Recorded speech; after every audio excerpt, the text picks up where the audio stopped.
Spanning the globe to bring you the constant variety of sport, the thrill of victory, and the agony of defeat. The human drama of athletic competition. This is ABC's Wide World of Sports.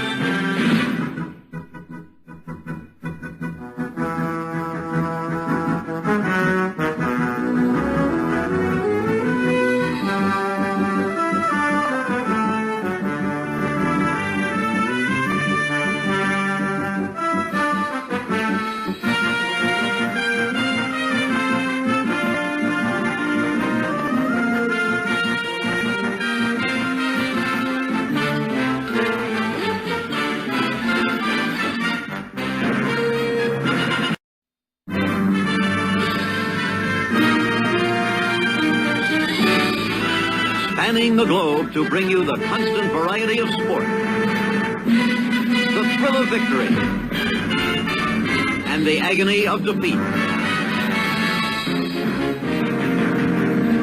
The human drama of athletic competition. This is ABC's Wide World of Sports.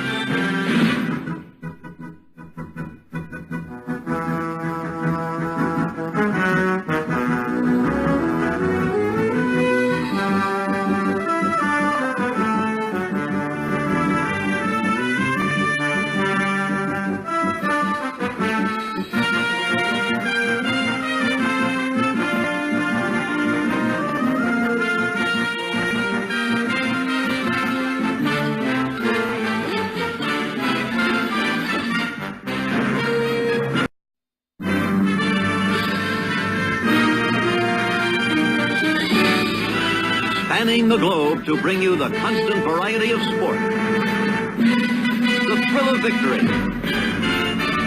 and the agony of defeat. The human drama of athletic competition. This is ABC's Wide World of Sports.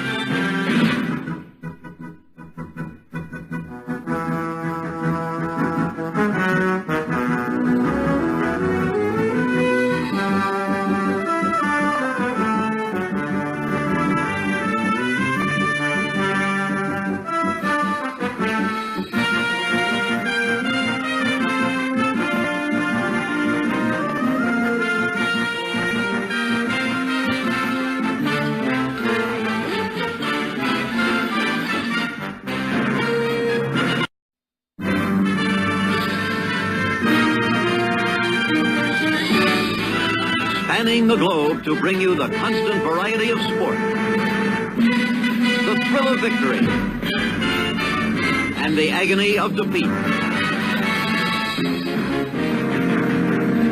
The human drama of athletic competition. This is ABC's Wide World of Sports.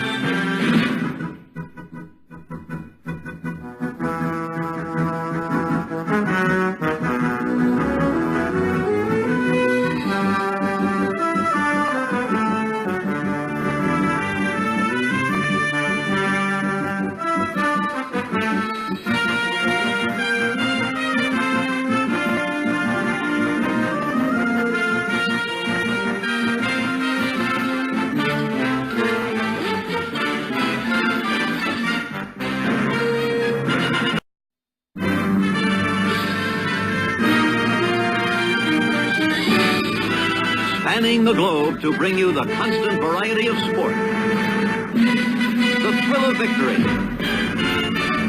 and the agony of defeat. The human drama of athletic competition. This is ABC's Wide World of Sports.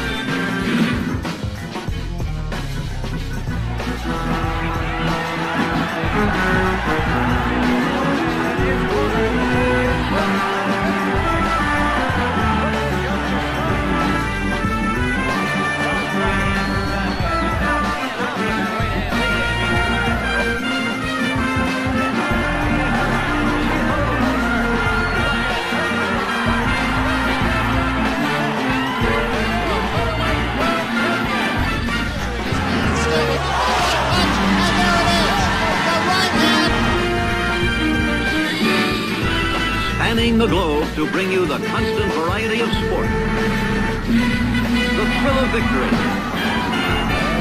and the agony of defeat.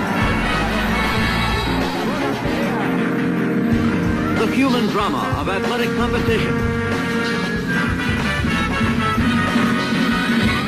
This is ABC's Wide World of Sport.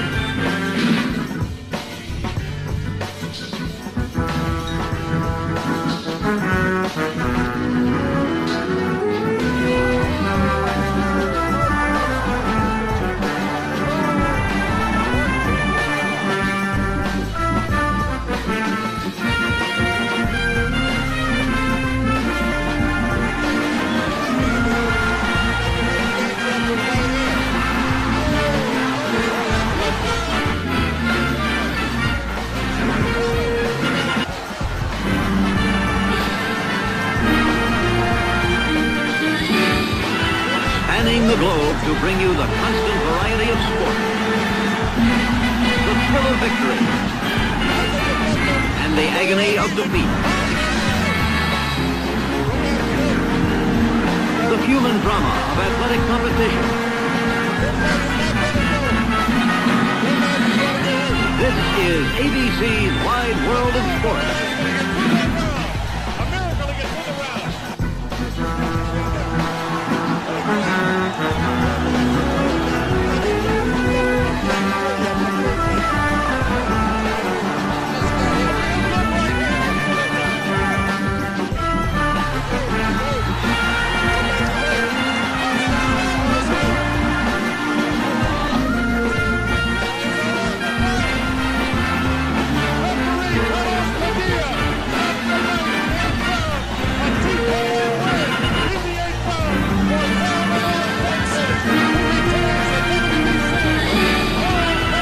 The globe to bring you the constant variety of sport.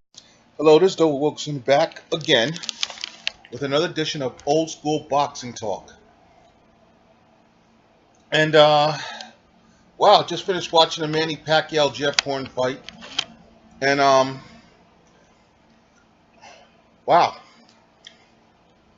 Jeff Horn, new WBO welterweight champion. Here's where I look at this. Manny Pacquiao chose the path of least resistance. He went to Australia to fight fight a gold medalist from Australia, in Australia, and what did he get, $20 million for this? So he got paid $20 million to go bring that belt to Jeff Horn. And that's what he did. Pretty much delivered the belt to Jeff Horn in front of 55, 60,000 Australians. Because Pacquiao knew if he didn't knock this boy out, he wasn't getting no decision. And Pacquiao won the fight. He knocked the boy out. And Jeff Horn is now your new WBO welterweight champion. I had to fight 9 rounds to 3 personally. But who the hell am I? I'm not scoring it. I mean, you know, I don't matter. So, but you know, I'm not shedding any tears for Manny Pacquiao. I'm not shedding it because he knew what he was getting himself into. The thing is that, you know, for the longest time now, Bob Arum has been saying he's not that fighting Keith Thurman, fighting Earl Spence Jr., fighting Sean Porter, fighting Lamont Peters, fighting those fights were schmuck fights. They meant nothing.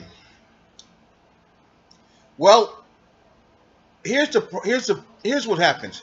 If any of those men, Keith Thurman, Earl Spence Jr., Sean Porter, Lamont Peterson, Danny Garcia had been in that ring tonight with Manny Pacquiao would have been knocked the fuck out. He doesn't go to distance with any of them. I think even Peterson stops him because Peterson would have stopped him late with body assault. Manny Pacquiao looked all of his 38 years of age. Looked it. You know, when you can't get past a guy like Jeff Horn, and here's the thing about boxing. You get old in a hurry. You never know when Father Time is going to tap you on the shoulder and say, "This is it, kid." Manny Pacquiao looked at tonight, Father Time, tapped him on the shoulder and said, okay, kid, end the line. He looked bad in there. And Jeff Horn is, trust me, here's what pathetic thing. Jeff Horn is a quote-unquote lineal light heavyweight, Jeff Horn is a quote-unquote lineal welterweight champion. That's a joke. I thought the idea they gave the lineal belt back to Pacquiao was a joke after he cleanly lost to Mayweather and took time off and Keith Thurman ascended the throne. But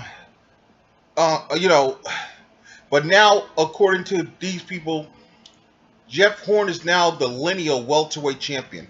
Now, let's be honest. Jeff Horn is never coming to the United States to fight. So you are going to have to go to Australia where you are either going to knock Jeff Horn out or you're going to lose.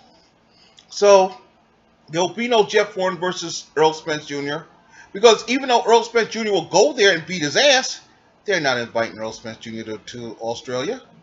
There'll be no Jeff Horn versus Keith Thurman because even though Keith would go, they're not inviting Keith Thurman over to Australia.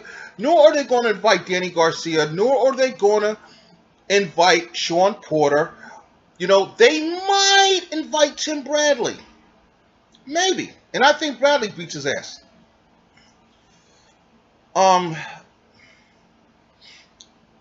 Maybe the cards are right for this. Maybe this speeds up the process now. Yeah, we got Manny out of the fucking way. I guess after Thurman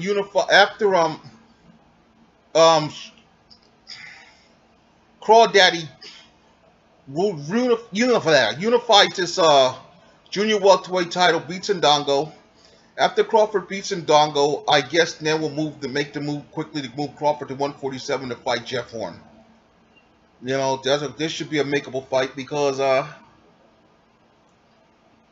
Crawford knows he's going to go on the road, though. Yeah, he's going on the road. Because I don't see Horn coming here, and it sure ain't going to be in Nebraska. So they can make the move to get that Crawford up there, let him unify. I think Crawford beats Ndongo, and his very next fight is against Jeff Horn. I don't think Jeff Horn gets a rematch with Manny Pacquiao. I think they move Crawford in there quickly, swiftly, and Bob Arum's going to, put the old, we're going to, move Crawford in there and then Pacquiao, because they've been trying to force this Pacquiao-Crawford fight. And I think Bob Arum's going to move Crawford up in there quickly, get that title off of Horn. And pretty much, Bob was looking to cash Manny out. I think Manny's all but cashed out after this one here. Manny had won, then okay, there's a possibility. But Manny's cashed out, man. There's no sense with anything with Manny Pacquiao anymore. So let's give that a rest and move on from that. Also, another thing, that was a lot of things were happening in boxing this week. A lot of stories were coming around, a lot of different things. Here's one of the things I wanted to touch on. There's probably other things I want to touch on, but being I didn't take notes, I pretty much fucking forgot them like I always do.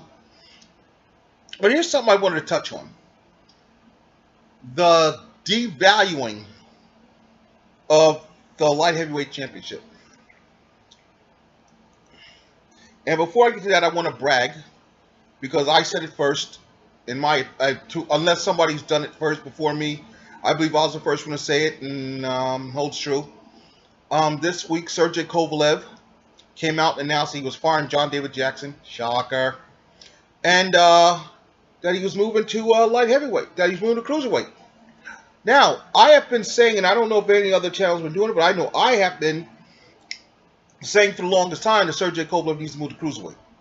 Now, people are saying, well, Sergey Kovalev wants to be trained by Virgil Hunter. Okay, fine. Let Sergey Kovalev be trained. But only if Andre Ward stays at light heavyweight, because Sergey Kovalev doesn't want to go to cruiserweight and then Andre have to, deal with Andre Ward. Well, Sergey Kovalev, you're not going to have to deal with Andre Ward. Andre Ward's talking about fighting Bellevue, who doesn't hold a title at 180 at cruiserweight. And then Andre Ward talking about maybe jumping up there, fighting, getting his ass knocked out by Anthony Joshua. Yes, he will get fucked up by Anthony Joshua. Andre Ward's just too small. So now is the perfect time for Sergey Kovalev to make his assault on the cruiserweight division. And while he's at it, since this new cruiserweight tournament is being held by Richard Schaefer's ring star, hey Sergey, maybe changing trainers is the only thing you need to change. Wink, wink. Richard Schaefer. The tournament there. Ring star. Just food for thought. I believe, they talked about what happened with the fact that the pay-per-view sucked, which everybody knew it was going to, and the fact that Kovalev's money was fucked up. Look, I think Kovalev needs to get a fresh break. I think he needs to get the hell away from Kathy Dube. He needed to get away with John David Jackson. Sergey Kovalev is still a damn good fighter. And I think he moves up to cruiserweight, he can be the undisputed cruiserweight champion. And that'll be a good thing. Now, enough Kovalev talk. Let's get back to light heavyweight division. I went on checked something out on Box Records, and it kind of annoyed me. One of the greatest light heavyweight champions, in my opinion, in the history of boxing, Matthew Saad Muhammad, made 8 defenses of the light heavyweight title. And Matthew Saad Muhammad, if you haven't seen Matthew Saad Muhammad fight, I suggest you go on YouTube, some of you newbies, and check him out, because I grew up watching Matthew Saad Muhammad. He was flipping awesome.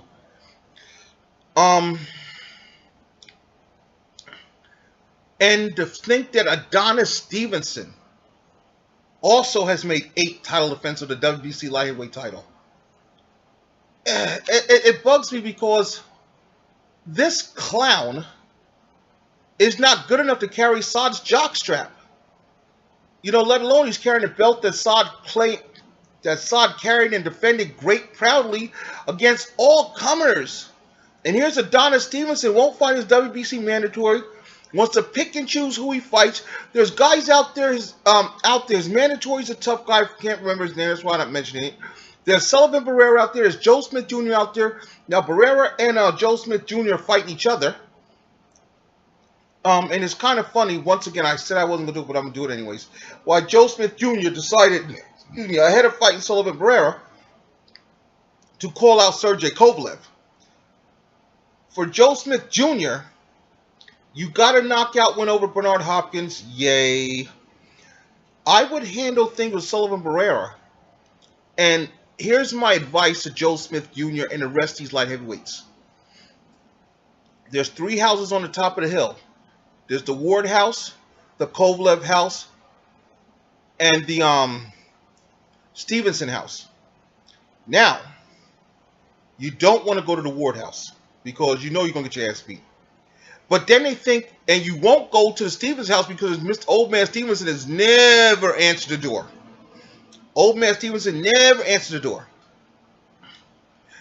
So now these fools think we're going to go to Mr. Kovalev's house. Well, boys, I'm going to tell you something. Just because Sergey Kovalev lost 2 fights to Andre Ward, don't think Sergey Kovalev will not whoop y'all's asses. I think Sergey Kovalev is still the number 2 light heavyweight in the world. And I think he's going to move up and become the number 1 cruiserweight in the world. But that's my opinion again. So I'll probably get some hate mail, but, whatever. It won't be the first time, it won't be the last. Who cares? But that's my opinion. My advice, these boys at light heavyweight, don't call out Sergey Kovalev. Just hope Sergey Kovalev goes the fuck away. And then you guys, because Old Man Stevenson is not going to answer the door.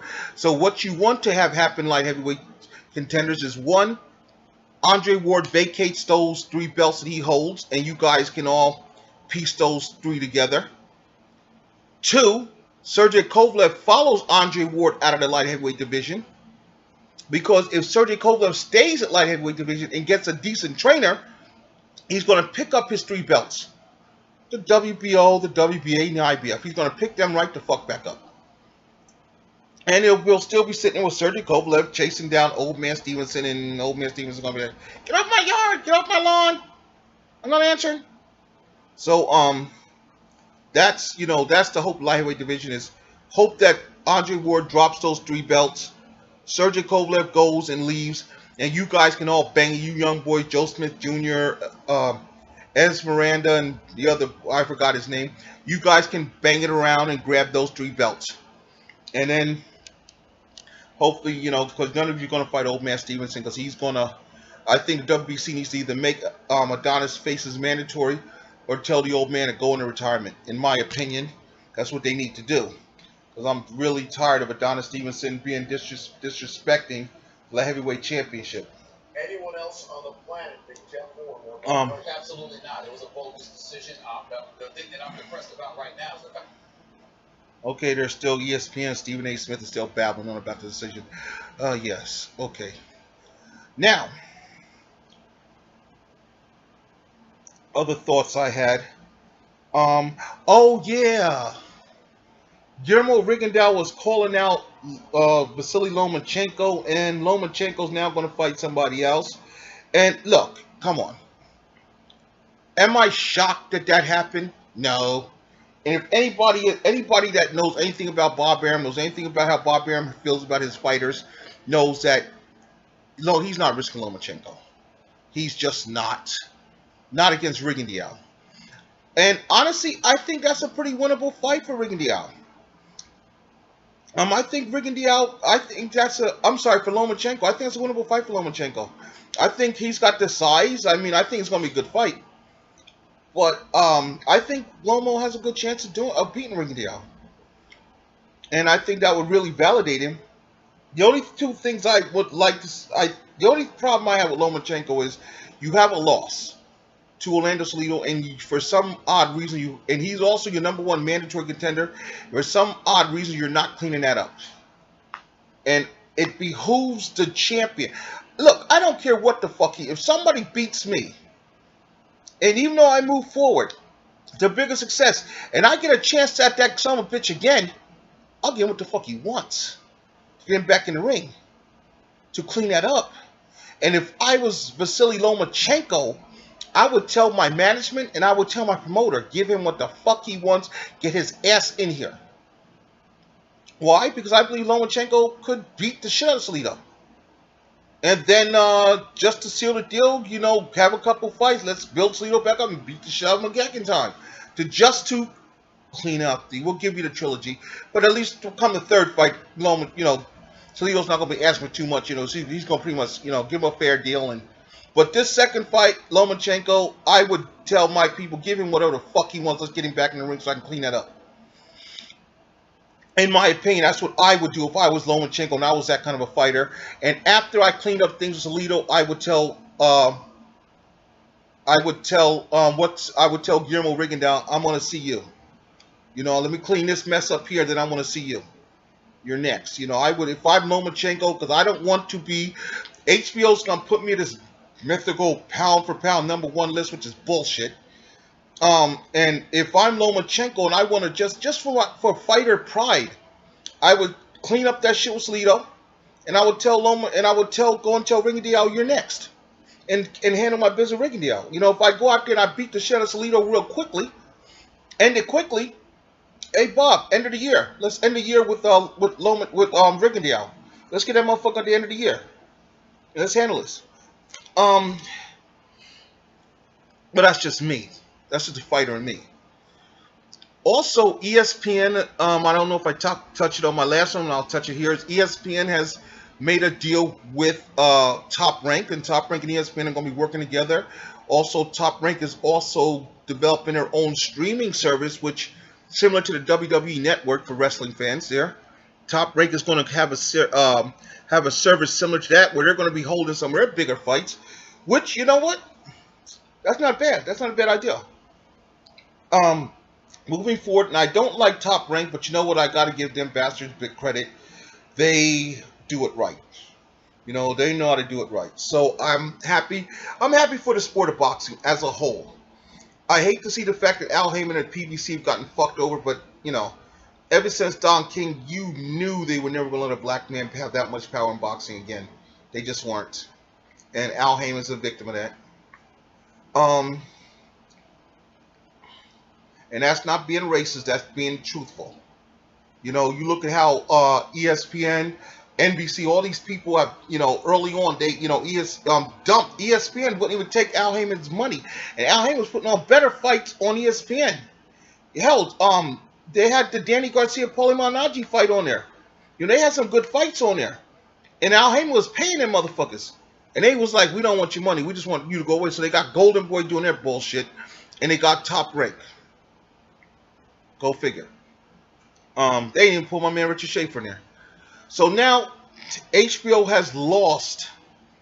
Apparently Top Rank is going to take Bob and Top Rank are taking their fighters and they're going to ESPN and of course the streaming service. And after tonight, I bet that this Pacquiao Horn fight probably did some damn good numbers, which will again, you know, Bob will be happy, ESPN will be happy, which will help that little marriage because now ESPN has, in a short while, you got Pacquiao Horn tonight. Then you're going to have Terrence Crawford and Ndongo, and you're going to have Lomachenko defending his belt. So that's, you know, 3 guys that were HBO's, that were hitters for HBO, and now they're all going to ESPN. Plus, of course, Stevenson, the silver medalist, who I'm hoping, you know, I guess we're going to see him on some of these undercards here on ESPN. We're going to see him do some things, you know. That's it was a good night, you know. It was a good night of boxing. Now there's some other good fights coming up this month, the month of July. Of course we have the Adrian Broner and Danny Garcia and Mikey Garcia are fighting this month, and that's going to be a damn good fight. Like I said, along with Crawford and Ndongo. And we've got, and some other fights. I don't know them all off the top, but I know some other fights coming up there. And that's, you know, that's pretty much all I'm going to have for now. Because honestly, guys, I did this together. There was a lot of things I said I wanted to talk about, and a lot of things that I just honestly, I was like, wow. And I got here, I watched the Pacquiao fight. And I got here, I'm like, wow. So till next time, this is Doug Wilson signing off. We'll talk to you later.